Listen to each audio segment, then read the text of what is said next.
వ్యాప్తంగా 26వ రోజు anganwadi workers and helpers union సిఐటిలు, ఏఐటిసి, ఐఎఫ్టియు ఆధ్వర్యంలో రాష్ట్ర వ్యాప్తంగా సమ్మె జరుగుతుంది.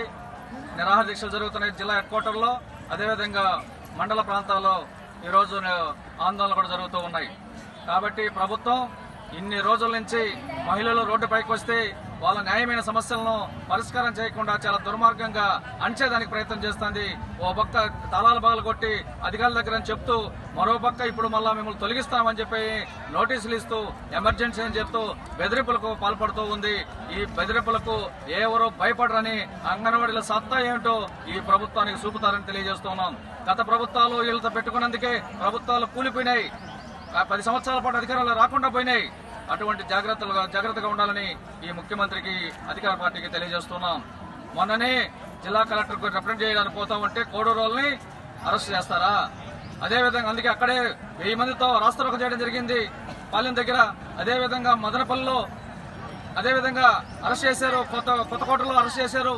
చాలా దుర్మార్గంగా మహిళలను చూడకుండా అరెస్ట్ చేయడం ఈ నిర్బంధాలతో ఉద్యోగం ఆపలేరు. నువ్వు చెప్పిన ఎన్నికల వాగ్దానాన్ని తెలంగాణ కన్నా 1000 రూపాయలు ఇవ్వాలని అడుగుతున్నావు. కనీస వేతనం ఏంటి ఈరోజు? కనీసం మినిమం వేజు, ఆఖరి పే స్కేల్ ఉన్నటువంటి 20,000 ఇవ్వాలా. అది కూడా ఎందుకు అమలు చేయవు నువ్వు? కేంద్ర ప్రభుత్వం ఇచ్చినటువంటి 26,000 కనీస వేతనం ఇవ్వాలా. లేదా నువ్వు తెలంగాణకు చెప్పిన నీ మాట ప్రకారం 14,600 రూపాయలు నువ్వు ఇవ్వాలా. ఎందుకు ఇవ్వటం లేదు?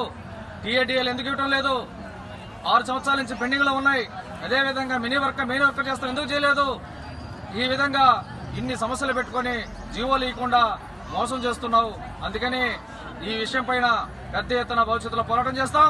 ఎందుకంటే క్రిస్మస్ రోజు ఇక్కడే కూర్చున్నారు, జనవరి 1కి ఇక్కడే కూర్చున్నారు, పండుగల సంక్రాంతులైనా ఇక్కడే కూర్చొని పోరాటం చేస్తాం. కాబట్టి ఇప్పటికైనా మీరు మేల్కొని ఈ బెదిరింపులు మానుకొని వెంటనే న్యాయమైన సమస్యను ఇవ్వాలని చెప్తున్నాం.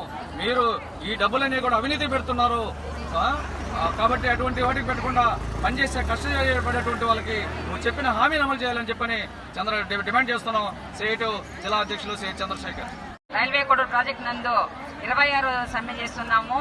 మొన్న మేము పాలెం రాయచోటికి కలెక్టరేట్ ఇబ్బందానికి బయలుదేరి వెళ్తా అంటే రాయచోటి రూట్ లో పాలెం దగ్గర మమ్మల్ని అందరినీ మహిళలను చూడకుండా మగ పోలీసులు అందరూ మమ్మల్ని అడ్డగించుకొని మా వెహికల్స్ బీగాలు పెరుక్కొని గాలి తీసేసి మమ్మల్ని చాలా ఇబ్బంది పరిచినారు.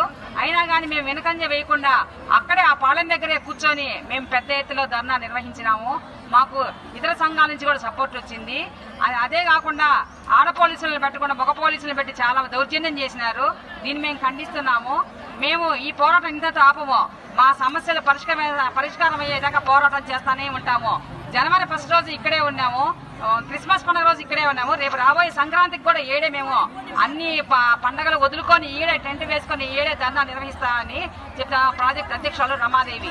Railway Koduru project working president ని మేము అంగన్వాడీ సమ్మె తలపెట్టి ఈ రోజుకి 26 రోజులైంది.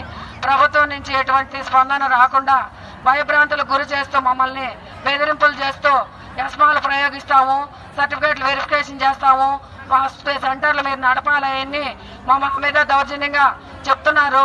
వాళ్ళు ఎన్ని తాటాకు చప్పులు చేసినా అంగన్వాడీలు బెదిరే రకం కాదు. మా చరిత్ర 48 ఏళ్ల పోరాట చరిత్ర ఉండదనేది ప్రభుత్వానికి తెలియజేస్తున్నాం.